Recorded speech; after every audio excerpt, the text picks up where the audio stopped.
Hello, this is Dr. Smith, and in this video I'm going to talk about some of the topics related to relational algebra.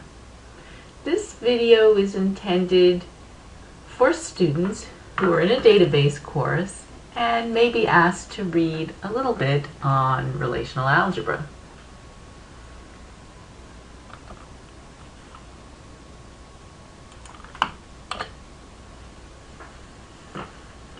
Recall that in a data model, you describe the structure of a database and you describe behavior of the database application. Relational algebra is the component of the relational data model that describes the data behavior of the retrieval requests from the database application. So in the past, you may have studied the relational model that describes the data in a relational database. In addition to the data model, we can talk about the data request. How are we going to model the data request? Likewise, how are we going to model the result of the request for data?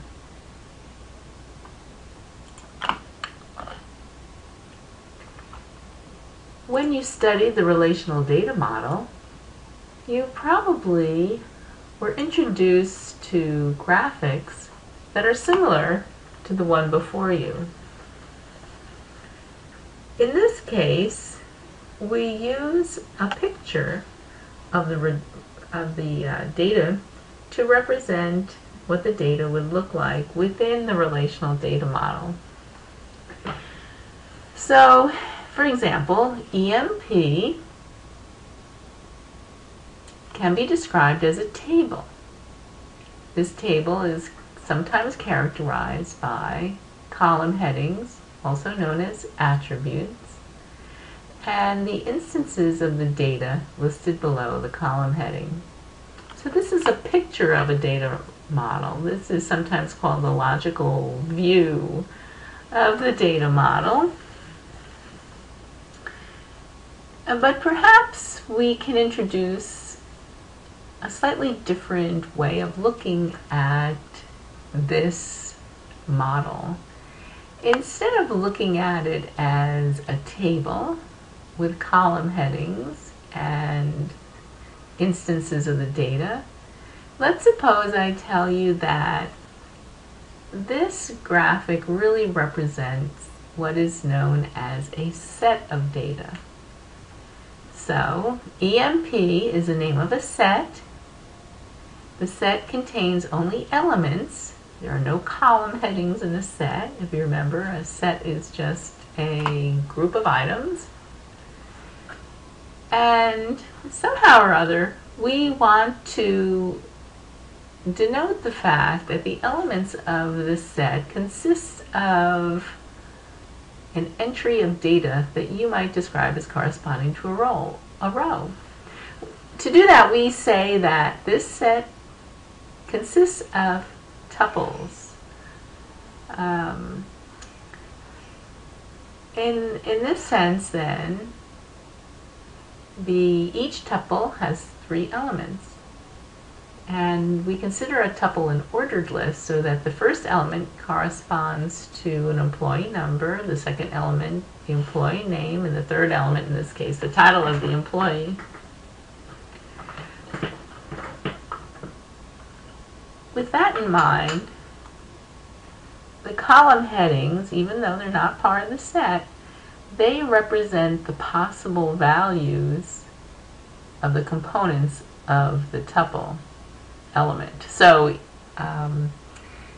employee number, this ENO, would represent what is known as the domain of the employee number. You know, what does the value of an employee number look like?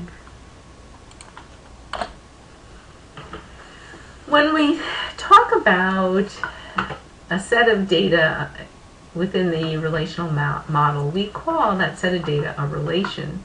So we say that EMP is a relation, and in this example, it is a set with 8 members. Now I wanted to introduce an operator. An operator is something that does something on a set. I don't want to go into the definition of mathematical operators, but it goes like this. The operator I wanted to talk about is this operator that has this symbol of an X. Sometimes it's called a product, sometimes it's called a cross product. And very simply, what this product or cross product refers to is that it's going to look like, in this notation that I'm using, I am going to consider ENO, which I said was the domain of the employee number, as a listing of the possible values that the employee number can take on. That's one way of defining the domain. Maybe we can say that the employee number can only take on values E1 through E8. And if I take the cross product of employee number with name, or the employee's name, where if we were to say the domain of the employee name refers to only those possible values of the employee names, then the cross product will then take starting with, let's say, the first value of employee number, and then it will create a new set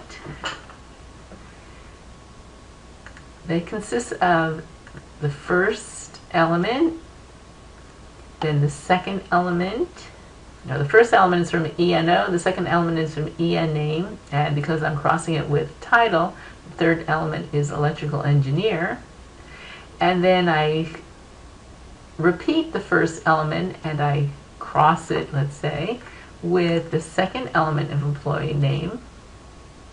Here it is, over here. I'm doing it out of order of my example. And I cross it with electrical engineer. So the idea is that we just want all combinations of employee name, employee number, and title. So if I continued this list, I would have all combinations. So if I have 8 employee numbers, 8 employee names, and 4 different titles, 8 times 8 times 4 would be the number of elements in this new set. So an operator just takes things out of one set or 2 sets, and in this case, because we consider the cross product a binary operator. It does something in conjunction with 2 sets. We take that result and then we're going to cross it with the set title.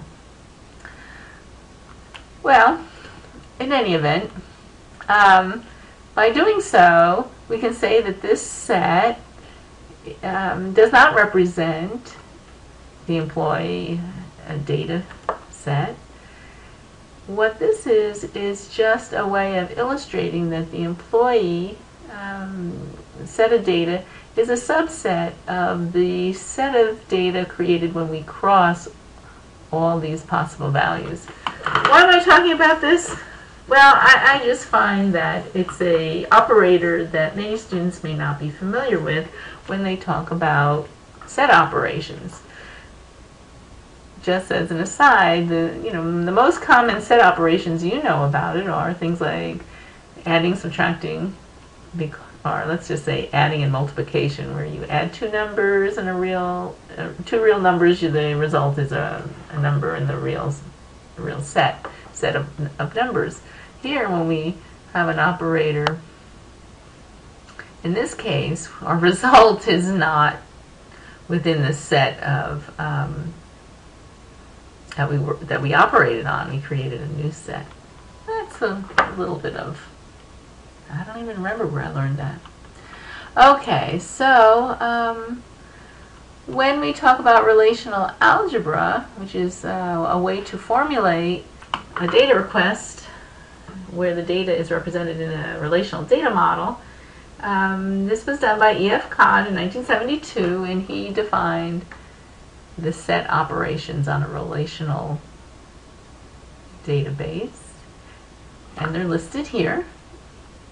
And I'm only going to briefly talk about select, project, and product. Now, product will look familiar since we already talked about it.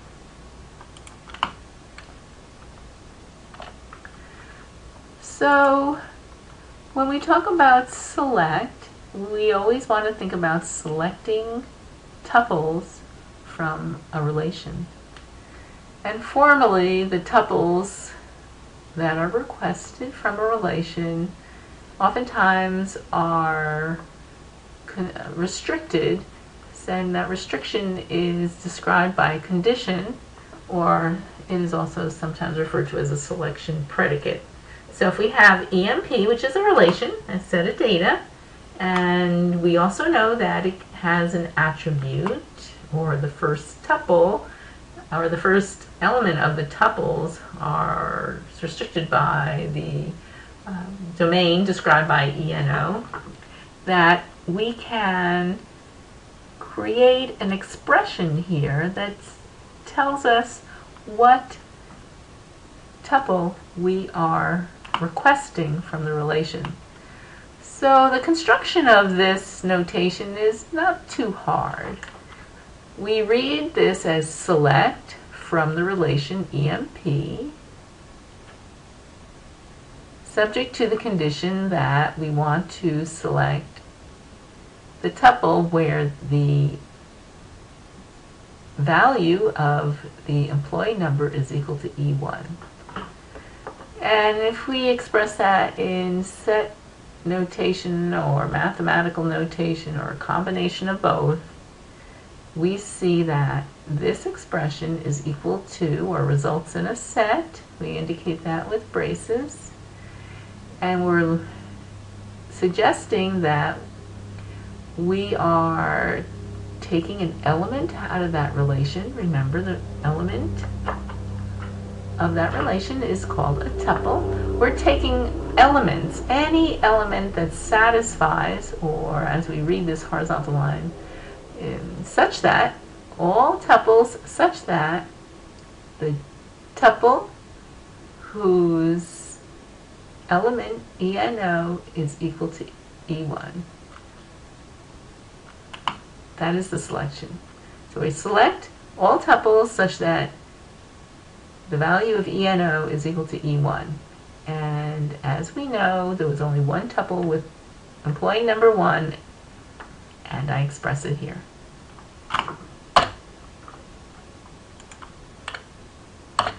Another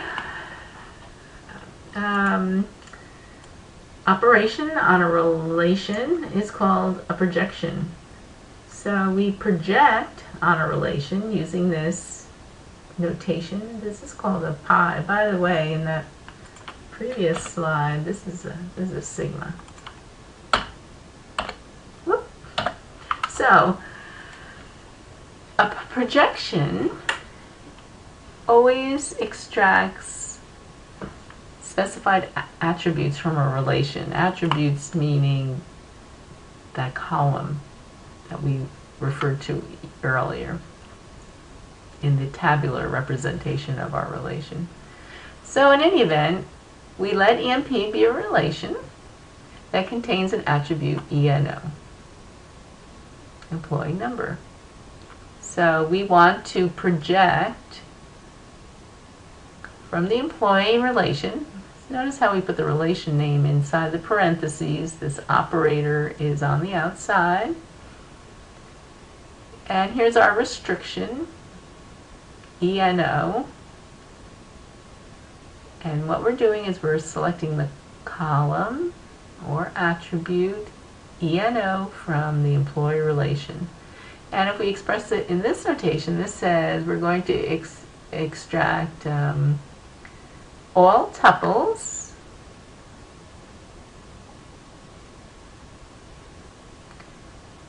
of ENO, tuples with all tuples that are returned have a column ENO. such that T is belong to EMP. Okay, so we have a tuple that's a member of EMP, and so we have 8 tuples that are members of EMP. So for each tuple, we return the employee number, ENO. And we see that we can list that in this way. Well, I hope I didn't confuse you too much on that one. The last operation is called product, as I mentioned earlier. And very often we use a product to extract data from 2 tables. In my earlier introduction, I showed how you can denote the cross product of 2 sets that were represented by domains of the 2 attributes. So here, we see that for every employee that was represented in the employee data set, I don't know if you remember, there were 8 of them. Here's the first one, here's the second one. We're going to append to that tuple that was referred to in the employee relation, the tuple, each tuple that's found in the pay relation. So evidently we only had 4 different tuples in our pay relation. Whoops. Let's go back. Where is it? Here it is. 1, 2, 3, 4. Pay. We only had 4 entries in here. So we're going to cross EMP with pay.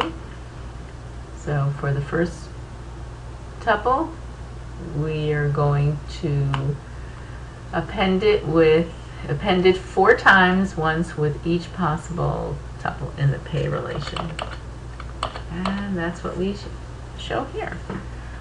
So if you've never seen some of this material before, it may look really strange, so I think it's worth having a little brief introduction.